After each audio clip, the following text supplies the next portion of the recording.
Beyonce's father and former manager Matthew Knowles stirred up some controversy this week when he called out the music industry for colorism, stating that Beyonce and Solange might not be as successful if they weren't light-skinned. Carlos, I know you've spoken. What's he saying now? Well, and everyone's focusing on that part of his interview, but he wrote this book called Racism from the Eyes of a Child, where he talks a lot about the subject of racism and colorism. And before the show, I spoke to him, so let's take a look at it. Well, what everyone was talking about with the interview with Ebony Magazine is you mentioning and sort of insinuating that artists like Mariah Carey and Rihanna and your daughters, Beyonce and Solange, that one of the reasons they're so successful is because they are lighter skinned. What did you mean by that? I'll ask you a question. Sure. Can you name anyone female artist, African American, that's played at pop radio that's of darker complexion? Can you? Well, SZA is doing very well right now. I said 1 out of several. Did you mean to bring up Beyonce and Solange in that group with Mariah and with Rihanna when you were making the point about colorism and the shade of skin color that people listen to when they're on the radio? Lighter skinned artists. Well, I think people are smart enough to know that they are of the same shade of skin. When you started managing Destiny's Child and when the group was starting to form, how did those conversations go when you talked about colorism with your daughters and even with Kelly Rowland? Well, I've never had a discussion about colorism with any one of them. They were young. They started out in the music industry at 14, 15 years old. That's not a conversation that I thought they needed to be a part of. Well, do you think that they would agree with it? Your daughters, Beyonce and Solange? I don't know. This is, my life is not based on that. My life is based on this book of getting a broad range of people to begin dialogue about racism. My daughters are mentioned once in this book. This book is not about my daughters. This book is about how I feel in a role that I'm sharing with the audience of racism as what it and how it affected me. Well, what else are you working on, Matthew? Well, I'm working on my 3rd book, my 4th book, which will be Destiny's Child, The Untold Story. That'll be towards maybe the end of this year or first of next year. Well, since you brought it up, the Destiny's Child book, what can you share? What are we going to read in that one? A lot of interviews. It won't just be me talking. Will all the girls be interviewed? Oh, I don't know. We haven't gotten that far yet. Okay. We're still in chapter 1. Got it. Okay. You're way ahead of yourself. Way ahead of yourself. I gotta try to pull it out of you. But Matthew, thank you so much for taking the time to speak to me. I appreciate it. And it's great meeting you this way. Hopefully I'll meet Beyonce's father, Matthew Knowles, is coming out with a book, and he really does want to sell this book because some of the things that he has stated about racism and colorism, I find it very hypocritical because of what he is engaging in another part of his life. Colorism is basically somebody giving a person preferential treatment that is within the same race solely based on the color of their skin. That means the darker that you are, the worse that you can be treated, the lack of opportunities you will get. People look down on you like you are not smart, intelligent. They won't give you a chance. There are a lot of nasty names that people feel like they have the right to say to dark-skinned people, and even make dark-skinned people feel less than human. But there is a system in place, of course, that the Black community does uphold, that gives opportunity, praise, and preferential treatment to lighter skinned women who are close to white, those who are racially ambiguous, those who are biracial, but those women who are very, very light skinned and could be passing. Matthew Knowles basically said that, honestly, Beyonce was supposed to be biracial. You know, everybody looks at her and say she's super light.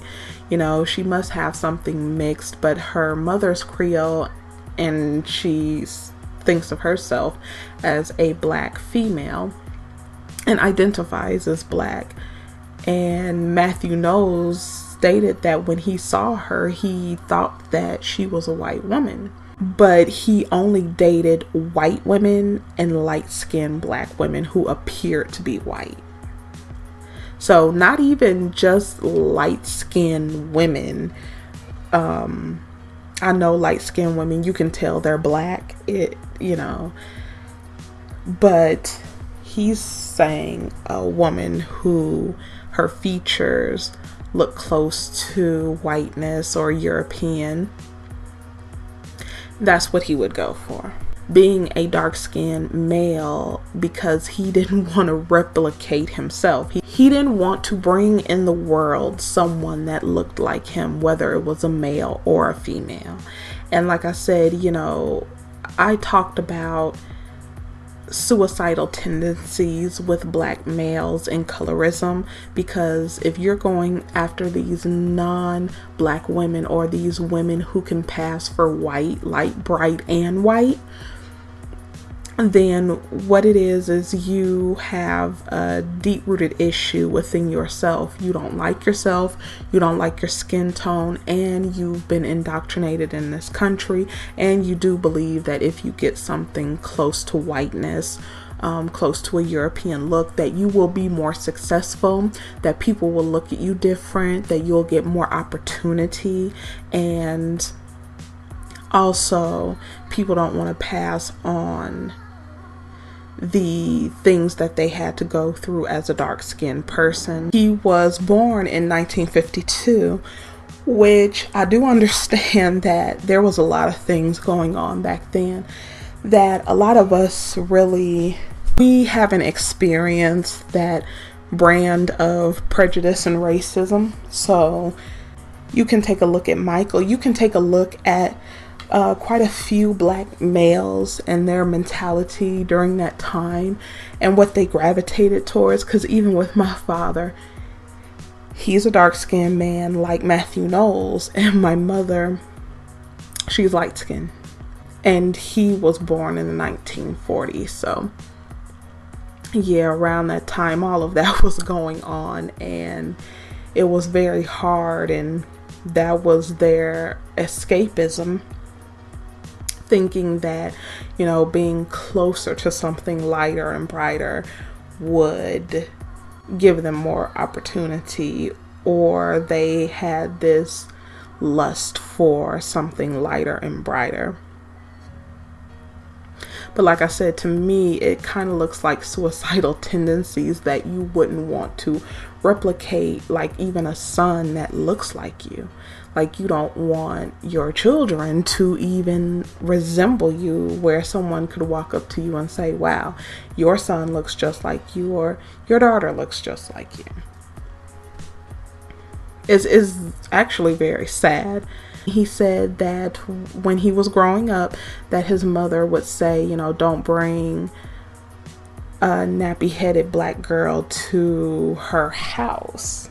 And he grew up in the deep South. We all know about the brown paper bag test. His parents, they felt that if you procreate with someone who is lighter skinned, then that child would have a better opportunity, which they're not wrong. They're not wrong at all in what they're thinking. A lot of people would hear that and say that's disgusting. Deep down, it is disgusting. It's a disgusting practice. It is a very disgusting practice, but it's 100% true within this system that nobody is changing. Not even Matthew Knowles. He stated when it comes to black females, who are the people who get their music played on pop radio, he stated Mariah Carey, Rihanna, the female rapper Nicki Minaj, his children, Beyonce and Solange, and what do they have in common? Of course, they're lighter skinned. He didn't say anything wrong. He's 100% correct. A lot of people like to point to SZA. She's one that people know of, and I don't know if she's crossed over or not, but she is one out of a sea of women. That is even more insulting to bring up SZA when you're saying, here's your one token, be happy with that. He spoke about Love and Hip Hop Miami with the Young Hollywood Amara La Negra situation that happened. He also said Barack Obama wouldn't have won if he was dark-skinned, which is correct. He's 100% correct on the issues of colorism and what he has said and what he has admitted to. Everything from being with a woman who's light, bright, and damn near white or white makes them feel like they're getting back at the white man. I don't see how. It makes them feel as if they're better or can do better or will get more opportunity or less of a threat, and there's lots of reasons to it. They have assimilated into American culture that is feeding them this. You would think that these men would wonder why they're being allowed to do this and why it's being pushed so heavily to them. I would feel uncomfortable with that, and it's just like now they're trying to show black women and put black women up there with non-black men. It just makes me feel some type of way, like you have an agenda that you're trying to push, because you would never push anything that was good for another community. It's only good for you. It serves a purpose for you and your group. I find Matthew Knowles very hypocritical, seeing he has a girl group, and this girl group has no dark-skinned women in it. They don't even have one token dark-skinned girl. For him to write this book and come out and say how colorism has affected him, racism and colorism has molded him, and he has an issue with it and it affected him, and he knows that it affects so many young girls and guys across the world who is dark skinned, to then get a girl group and have these light-skinned women and racially ambiguous women up there in his group. And, you know, he'll make an excuse of, it's the music industry. I understand the music industry is worried about money. And how I see it is, had he had even 2 dark-skinned girls or made a group of dark-skinned women, that would have been a throwback to the 90s, and also it would have been beyond the norm, because the music industry and entertainment has become oversaturated with racially ambiguous women, the same looking women in every video.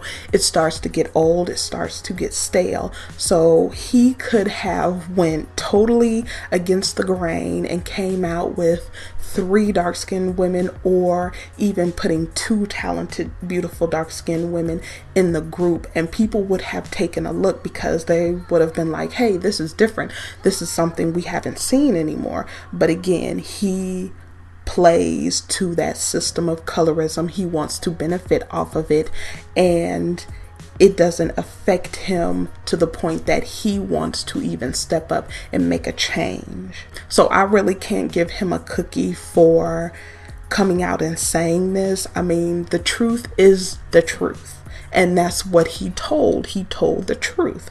It is what it is. But to then have an opportunity to make some bit of a difference, and you don't, and you keep on playing into that, makes me give you the side eye.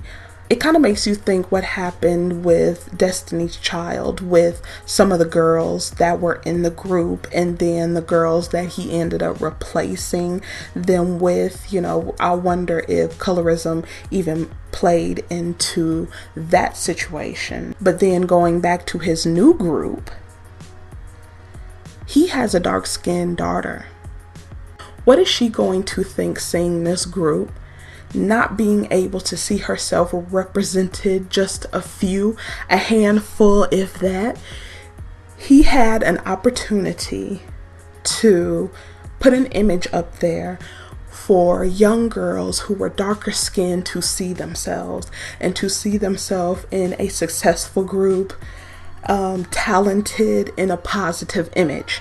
He failed. He failed his daughter. He is literally sitting up here saying that his daughter is going to be traumatized because she doesn't see any positive images of herself in media anywhere. And he's contributing to that with this group.